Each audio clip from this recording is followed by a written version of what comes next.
পুর ভরা টক মিষ্টি ঝাল নোনতা নরম মুচমুচে এই স্ন্যাক্স রেসিপিটি শীতের সন্ধ্যায় চায়ের আড্ডার সাথে দারুণ জমে যাবে। আর এই স্ন্যাক্সটা আপনারা বানিয়ে অনেক দিন পর্যন্ত স্টোর করে রেখে দিতে পারবেন, কিচ্ছু হবে না। তো বন্ধুরা, রেসিপিটা আপনারা সম্পূর্ণ দেখবেন, আপনাদের ভীষণ ভালো লাগবে।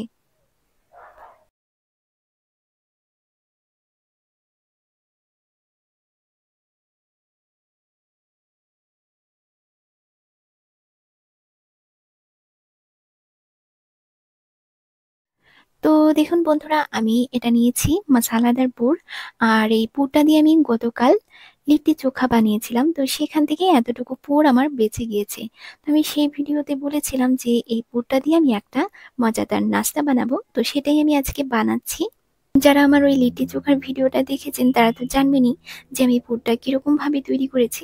আর যারা এই ভিডিওটা দেখছেন, মানে ওই ভিডিওটা দেখেননি, তাদের জন্য বলি আমি এই পুরটা কিভাবে তৈরি করেছি সেটা আমি বলে দেবো রেসিপিটা বানাতে বানাতে। আগে ময়দাটা আমরা মেখে নিই। তো দেখুন, আমি এখানে নিয়ে নিয়েছি অল্প একটু ময়দা, আর নিয়ে নিলাম হচ্ছে অল্প একটুখানি সুজি। নিয়ে নিলাম অল্প একটু গোটা জিরা, অল্প একটু গুঁড়ো চিনি, আর নিয়ে নিলাম অল্প একটু সাদা লবণ, প্রতিদিন যে লবণটা আমরা ব্যবহার করি। আর নিয়ে নিলাম অল্প একটুখানি বিট লবণ। বিট লবণটা দিলে এর স্বাদটা আরো বেশি ভালো আসবে। নিয়ে নিলাম অল্প একটু সয়াবিন তেল। এখন আমরা এই ময়দাটা খুব ভালো করে ময়াম করে নেব।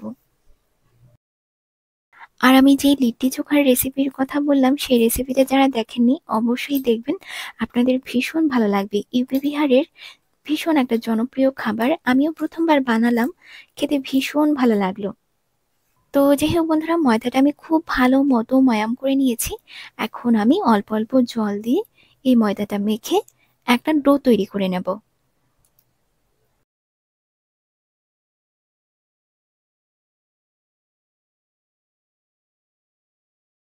তো দেখুন বন্ধুরা, আমি এরকম একটা নরম ডো তৈরি করেছি। তো এখন আমি এটাকে কিছুক্ষণের জন্য ঢাকা দিয়ে রাখবো। তো বন্ধুরা, একটু কিছুক্ষণ পর এখন আমি এই ডোটা থেকে 4টে লেচি কেটে নেব।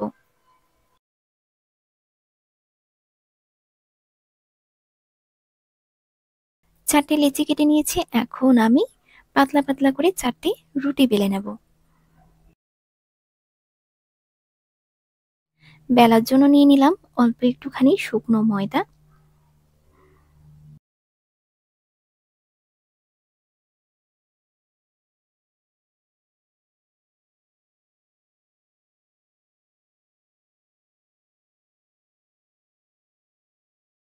বন্ধুরা, রুটিটা আমার বেলা হয়ে গেছে। আর এই যে দেখুন, রুটিটা আমি এই যে এরকম পাতলা করে বেলেছি। এখন আমি এই রুটিটার উপরে তৈরি করে রাখা মশালাদার পুরটা অল্প একটু নিয়ে নিলাম। পুরটা রুটিটার চারিদিকে ছড়িয়ে দিচ্ছি।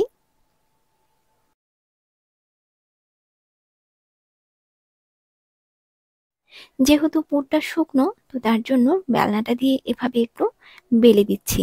তাতে করে কি হবে, পুরটা রুটির গায়ে ভালো মতো লেগে থাকবে।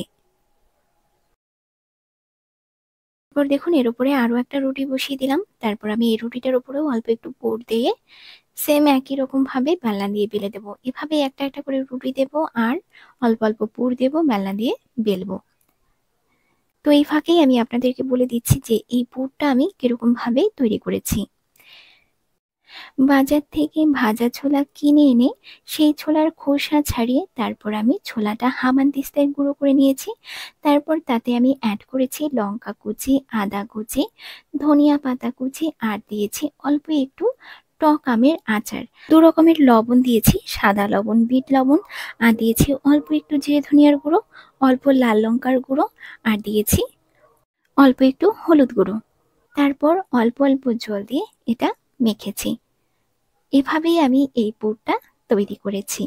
আরেকটা জিনিস আমি আপনাদেরকে বলে দিচ্ছি, আপনারা ছোলা মানে ভাজা ছোলাটাও গুঁড়ো করতে পারেন, বা প্যাকেটে যে ছাতু থাকে সেই ছাতুটাও কিন্তু নিতে পারেন।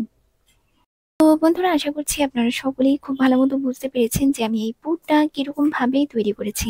আর যদি আপনারা রেসিপিটা দেখতে চান তাহলে আমার গতকালের রেসিপির ভিডিওটা দেখে নেবেন। তাতে করে আপনারা লিট্টি চোখা বানানোটাও শিখে যাবেন। খুব সহজভাবে আমি লিট্টি চোখা বানানোটা দেখিয়েছি। ভীষণ মজার একটা রেসিপি, এই শীতের জন্য দারুণ একটা রেসিপি। তো যাই হোক বন্ধুরা, এটা আমাদের রেডি হয়ে গেছে। এখন এটাকে এরকম ভাবে রোল করবেন।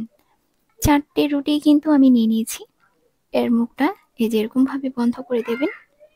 দুপাশেই এই মুখটা খুব ভালো মতো করে বন্ধ করে নেবেন।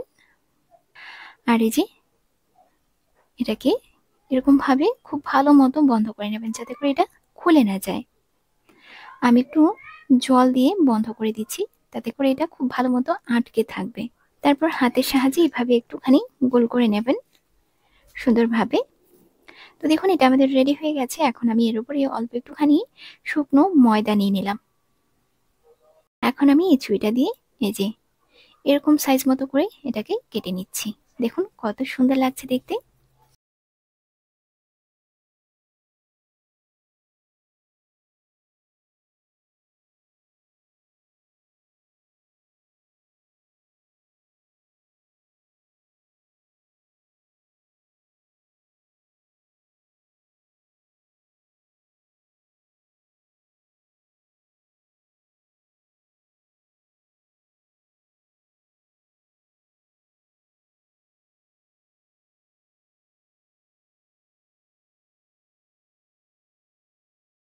দেখুন বন্ধুরা কত সুন্দর লাগছে দেখতে, ভীষণ সুন্দর লাগছে।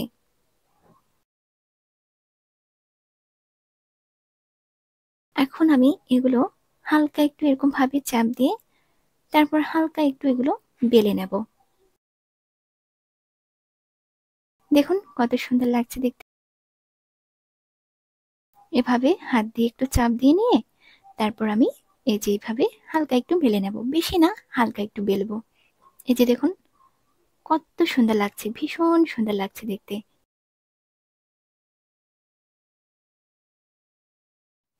আমি এরকম ধরনের আরো মজার মজার রেসিপি দিয়েছি। আপনারা আমার চ্যানেলে গিয়ে রেসিপিগুলো দেখবেন, আপনাদের ভীষণ ভালো লাগবে। সবগুলো বেলে নিয়েছি, ভীষণ সুন্দর লাগছে দেখতে। এখন এগুলো তেলে ফ্রাই করে নেব। তেল আমি আগে থেকে গরম করতে বসিয়ে দিয়েছি। তেলটা খুব ভালো মতো গরম করে নেবেন, তারপর তেলের মধ্যে ছেড়ে দেবেন। উল্টে পাল্টে খুব ভালো মতো ভেজে নেবেন। শীতের সন্ধ্যায় চায়ের সাথে এরকম ধরনের খাবার খেতে ভীষণ ভালো লাগে।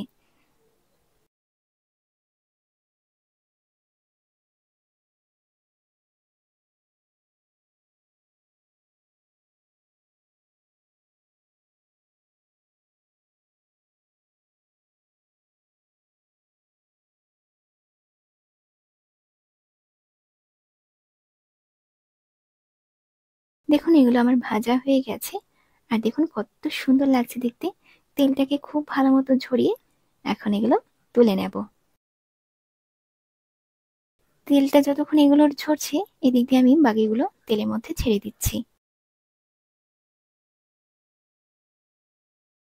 এই স্ন্যাক্সটা আপনারা বানিয়ে অনেকদিন স্টোর করে রেখে দিতে পারবেন, কিচ্ছু হবে না। আর প্রতিদিন চায়ের সাথে খাবেন, খেতে ভীষণ ভালো লাগে।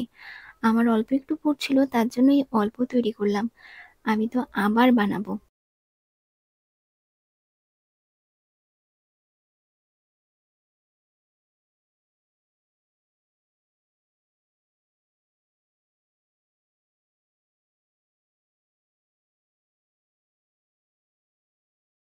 সবগুলো ভাজা হয়ে গেছে আর দেখুন কত সুন্দর লাগছে দেখতে।